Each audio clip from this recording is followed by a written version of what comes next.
we love this show because we get to promote great things happening in the community. One of the great things happening is over at Larry Keeton Theatre, Nashville's only dinner theater, mind you. Only dinner theater. They got a great play happening right now called Once Upon a Mattress. We're happy to be joined by the director right now, Donna Driver. Donna, good morning to you. How are you? Good morning. I'm well. Thank you. Thanks for doing this. I know it's early. Thank you so much for doing this. Great reviews for a play. As a director, when you start all this coming together and you've been working with the cast and everything, how much do you pour into what people think about your play once it starts? Or is that just a dumb question? No, it's not a dumb question. Like, I am relatively obsessed with my show. So my job is kind of done at this point because it's up and running, but I love to still go every night and watch the audience react to it. I get a big kick out of it. And, I can't get enough of watching them. Look at how cute she is. That's great. All right, tell us about Once Upon a Mattress. Again, I know the reviews I'm getting are funny. People like the play. Tell us about this play. Once Upon a Mattress is a classic musical from the early 1960s, and it is based on the fairy tale Princess and the Pea by Hans Christian Andersen. This musical is the one that made Carol Burnett a star. She played Princess Woebegone back in the early 60s, and it launched her career. And then 40 years later, there was a film version made where she actually plays Queen Agravain. The story is extremely silly, and it is about Prince Dauntless, who is trying to find a princess to marry. But the queen puts every princess that comes to apply for the job through a rigorous test, and every princess fails. And so Sir Harry, the head knight of the kingdom, goes on a quest to find another princess who will pass the test.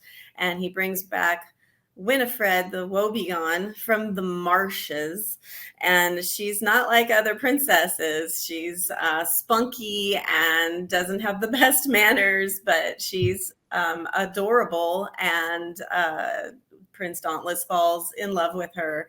But now the queen has to give her a test that she definitely will not pass. So she decides the test will be for sensitivity, and she's going to put a pea under 20 mattresses. And if Winifred can sleep through the night, then she will fail. Oh, nice there. Let me ask you this, of a play that we're all, like we know Mamma Mia and the standard plays, something like this that has been around for a while, but maybe not a lot of us have seen the other version of it. Do you want the cast to see that version before they come to rehearsal, or do you want them just to come and read the script?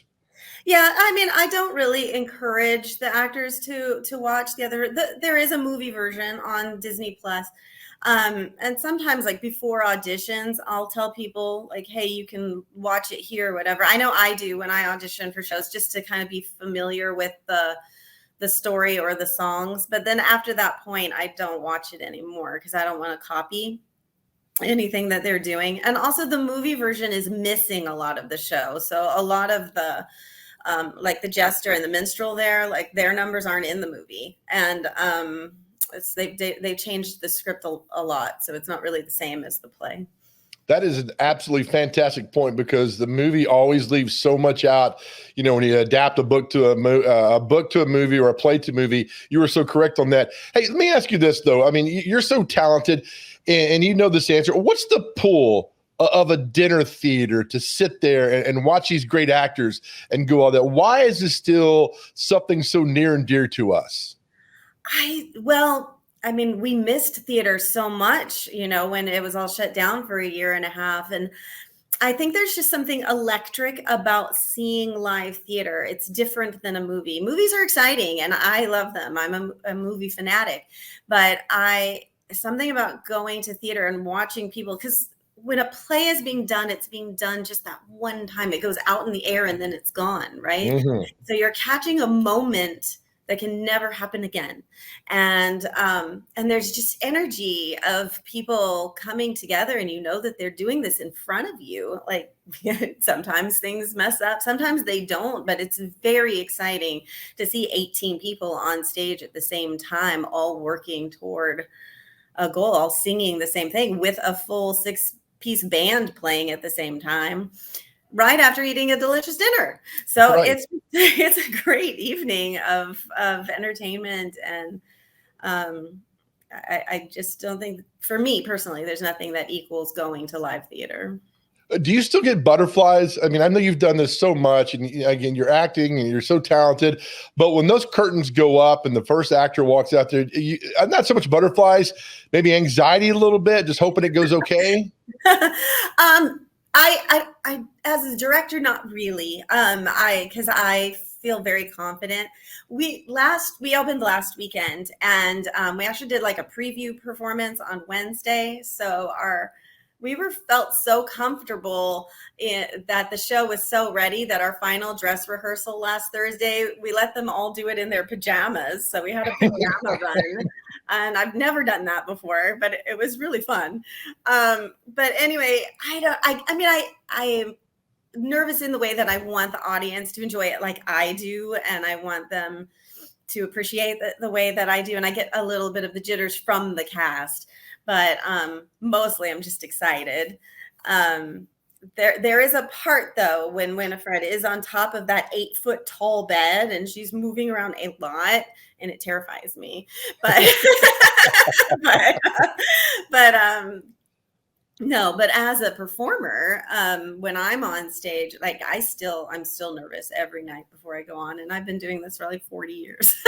Well, let me ask you this: where do you find time? I mean, you've published books, you teach, you act, you do. Where do you find time to do things? And also, to piggyback off that, how do you know you want to direct something like Once Upon a Mattress and not act in it? Oh yeah, that's a good question too.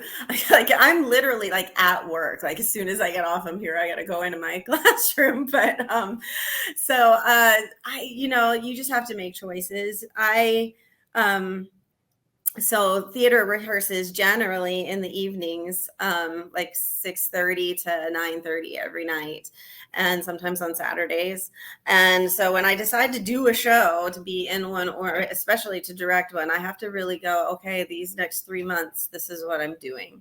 And so it's a definite time commitment. And I think that's why sometimes it's hard to convince people to do shows, because they know they have to give so much time. What makes me decide to direct versus being in a show? I don't know. It depends, I guess, on the parts in the show. There's only so many parts a woman of my age gets to play anymore. So there's that. So like my days of having like the leading lady roles in the shows are, dwindling. So I'm enjoying the role of being a director a lot more now than being on stage. So That's very cool. How many books have you written? It's over 20 now. Wow. Yeah. And actually that's a thing. It's like, I'm not entirely sure that I'm going to be doing another show after this one for a while, because I have 2 more books coming out next year. I have a young adult novel coming out in April, and I have my first full-length women's fiction romance coming out next July. Nice. If we want, do we just Google your name or go to Amazon? How do we do this? Yeah, either. I write as DG Driver, and so you can look up all my books on Amazon or Barnes and Noble or whatever internet bookstore you prefer to go to. And I have a website, dgdriver.com, that has all my books on it. That is fantastic. That is good for you, Donna. Donna, thank you for this. I know you got to go to work. I appreciate your time. I appreciate your passion for the theater, because that theater means a lot to a lot of people, as you well know. So thank you. And when's the next performance for Once Upon a Mattress? So I just want to thank a couple people really quick. My husband for designing our beautiful fairy tale set, Kevin Driver, Keith Hardy for designing all our gorgeous costumes. We have 36 brand new gorgeous costumes. Skylar Phoenix for choreographing, and Denise Ernest for music directing. I'm very grateful to all of them and my 18-member cast. You can get tickets at thelarrykeetontheatre.org. And we have shows Thursday through Sunday this weekend and Thursday through Sunday next weekend. We close on the 26th. Get out of the heat. Not a better place to go than see you guys perform at the Larry Keeton Theatre. Donna Driver, thank you so much, and we'll see you soon.